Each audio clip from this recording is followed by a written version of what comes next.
envoyé un message pendant les funérailles de mon père. Arrête d'être dramatique. Il était vieux de toute façon. Je rentre tard, je vais en boîte avec les copines. Tu dois arrêter de pleurnicher.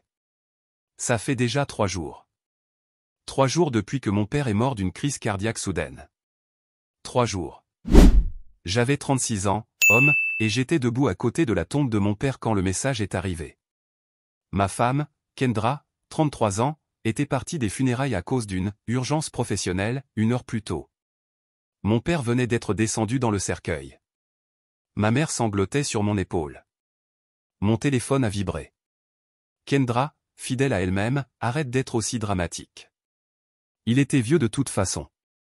Rentrer tard à la maison, sortir en boîte. Tu dois arrêter ce chialage. Ça fait déjà 3 jours. 3 jours depuis la mort de mon père. Ma mère a vu mon visage changer. Qu'est-ce qu'il y a, chérie? Rien, maman. Un truc du boulot. J'ai tapé un mot en retour. Profite.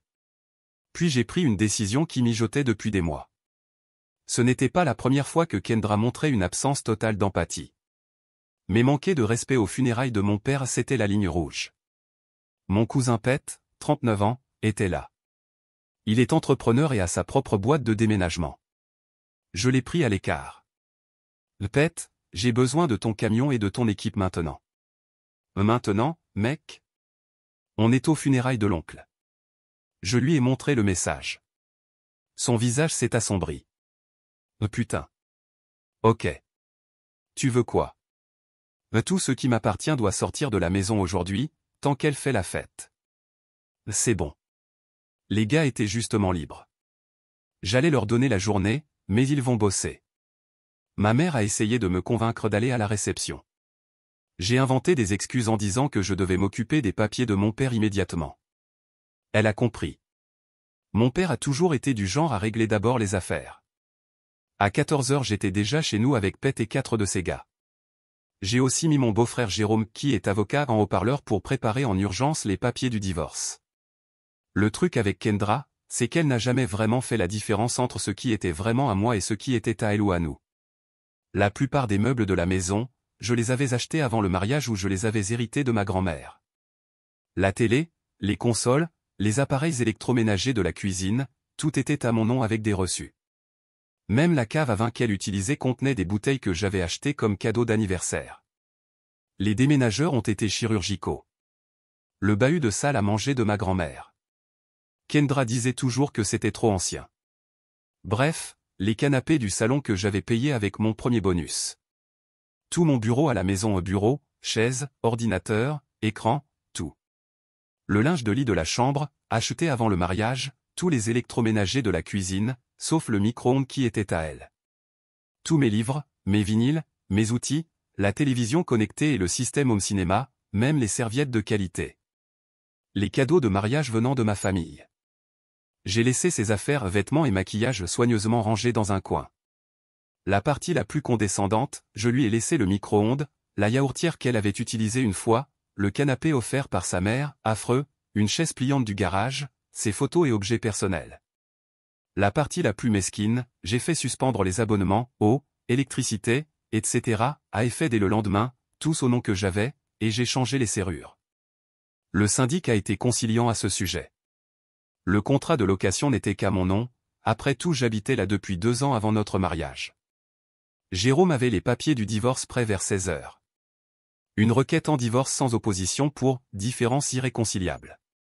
Très généreux, elle garde la voiture, toujours en crédit, lol, ses effets personnels, et c'est tout. Pas de pension alimentaire, puisqu'elle gagne plus que moi dans son poste en marketing. J'ai laissé les papiers sur l'oreiller enfin, par terre là où l'oreiller aurait été si je n'avais pas emporté le lit. J'ai aussi laissé une copie imprimée de son message, avec une note, j'ai profité de ma soirée pour régler les affaires de mon père. Tes affaires sont dans le coin. Les abonnements prennent fin demain. Tu as 30 jours pour déménager, conformément au contrat. Ne me contacte pas, passe uniquement par les avocats. Ensuite je suis allé chez ma mère. Nous avons regardé les photos de mon père et avons pleuré ensemble, comme des gens normaux le font quand ils perdent quelqu'un. Mise à jour 1. Ça fait 48 heures depuis les funérailles. Et devine quoi? Kendra est revenue chez nous à 4h17 du matin. La sonnette avec caméra m'a encore envoyé des notifications.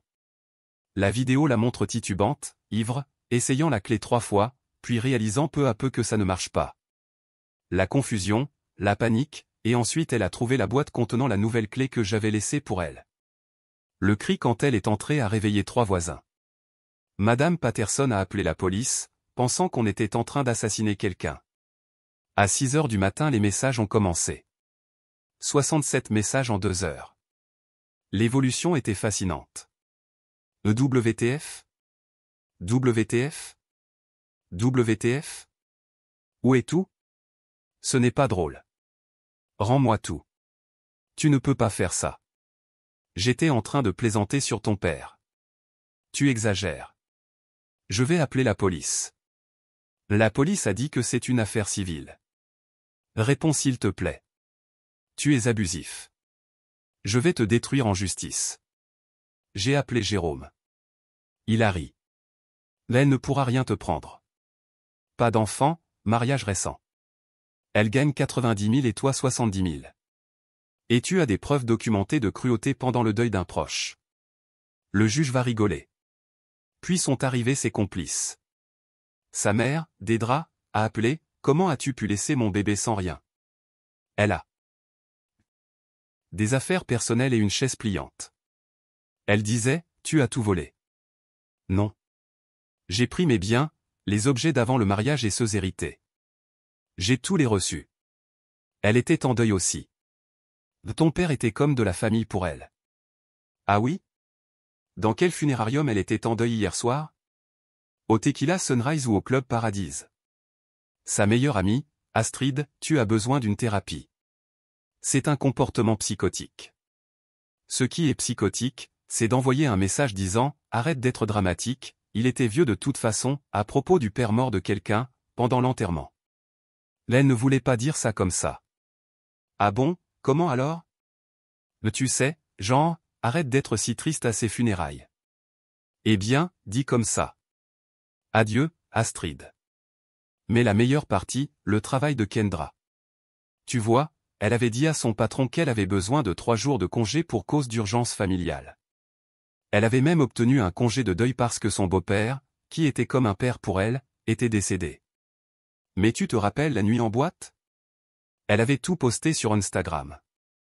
Stories de shot, dansant sur des tables, embrassant un type au hasard. Oui, j'ai tout récupéré aussi. Légende, je vis ma meilleure vie. Vendredi de la liberté. Sa collègue Heather, qui la suivait, a tout vu. Heather, qui avait dû assumer sa charge de travail des urgences. Heather, qui avait raté son propre dîner d'anniversaire de mariage pour préparer la présentation du vendredi à la place de Kendra. Heather a fait des captures d'écran. Heather les a envoyées au patron avec l'objet « L'urgence familiale de Kendra jeudi soir ». Kendra n'a pas été licenciée, mais elle a reçu un avertissement et perdu son bonus trimestriel. Moins $5 000. Elle a essayé de contester la procédure de divorce, disant qu'elle avait besoin de temps pour gérer son traumatisme émotionnel. Le juge lui a accordé 30 jours pour répondre, mais n'a pas retardé l'ouverture de la procédure. Mise à jour 2, deuxième semaine. Le sentiment d'impunité était nucléaire. D'abord, elle a tenté de forcer la maison pendant que j'étais au travail. Elle avait changé la serrure sans m'avertir, illégalement, mais bon. Je suis rentré et j'ai trouvé la porte abîmée et elle à l'intérieur. Elle essayait de prendre le meuble en porcelaine de ma grand-mère. C'est encore ma maison pour 18 jours. Et l'effraction est un crime. Mais tu ne peux pas prouver que j'ai forcé la porte. J'habite ici. Je lui ai montré l'enregistrement de la sonnette, littéralement elle en train de défoncer la porte avec un pied de biche. La police est déjà en route. Elle s'est enfuie, laissant le pied de biche.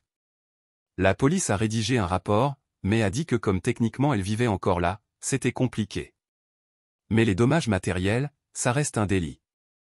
Je n'ai pas porté plainte, mais j'ai tout documenté. Ensuite, elle a joué fine. Elle a demandé une ordonnance restrictive disant que je l'abusais financièrement en emportant tous les meubles. Le juge a regardé mes reçus et son salaire de 90 000, et a classé l'affaire. Mais j'ai perdu une journée de travail au tribunal. La campagne de diffamation a commencé après. Des posts sur Facebook disant qu'elle avait été abandonnée par un narcissique en plein deuil. Quel deuil?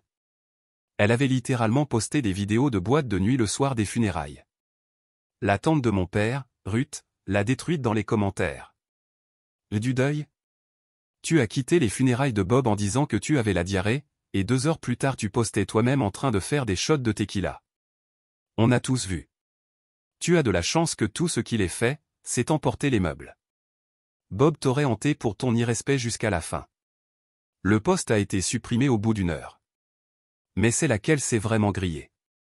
Tu te rappelles du type qu'elle embrassait en boîte? Il est marié.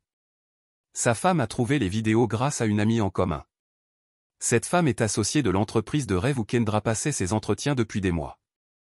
Devine quelle entrevue finale a été mystérieusement annulée? Les messages de rage cette nuit-là étaient délirants. Tu as ruiné ma carrière. Ce poste était à moi. Tu as dû les appeler. Je vais te poursuivre pour ingérence. Je n'ai rien répondu. J'ai juste transmis à Jérôme. Puis est venu le mouvement d'extinction massive de conneries. Elle a tenté de vendre les outils de mon père. Je les avais déjà déplacés de la maison au garage de ma mère. Mais Kendra savait où la clé de secours était cachée. Elle a embarqué toute la collection d'outils de mon père, certaines pièces vintage de son grand-père valant environ 15 000 $, et les a mises en vente sur Facebook Marketplace. Mon oncle a vu l'annonce, m'a appelé immédiatement. J'ai conduit jusque-là avec la police cette fois. Elle était dans le garage en train de négocier avec un acheteur. Ce sont des biens volés, ai-je dit à l'acheteur. Voici le testament montrant qu'ils m'ont été légués. Voici le certificat de décès daté d'il y a 2 semaines. L'acheteur s'est enfui. Kendra a essayé de se justifier. Je pensais que c'était des biens du couple. Policier, madame, vous êtes en train de vendre des biens d'une succession encore en cours d'inventaire. C'est du vol. C'est mon mari. C'est en partie à moi. L'ex-mari, ai-je corrigé. Les non, un héritage n'est pas un bien matrimonial. Elle a été arrêtée. Vraiment arrêtée. Elle a passé la nuit en prison jusqu'à ce que dédrape la caution. Les charges ont été abandonnées ensuite. Jérôme a négocié ça en échange de sa signature immédiate sur les papiers du divorce, mais son employeur a appris son arrestation. Un autre avertissement. Elle est désormais à un pas du licenciement. Mise à jour 3, 3e semaine. Le monde de Kendra s'effondrait vite. Elle ne pouvait pas assumer le loyer seule. L'appartement coûtait 2200 $ par mois. Et même si elle gagnait plus que moi, elle avait des habitudes de dépenses délirantes. Sac de luxe, manucure chaque semaine, ce genre de choses. Sa solution, aller vivre chez Dedra.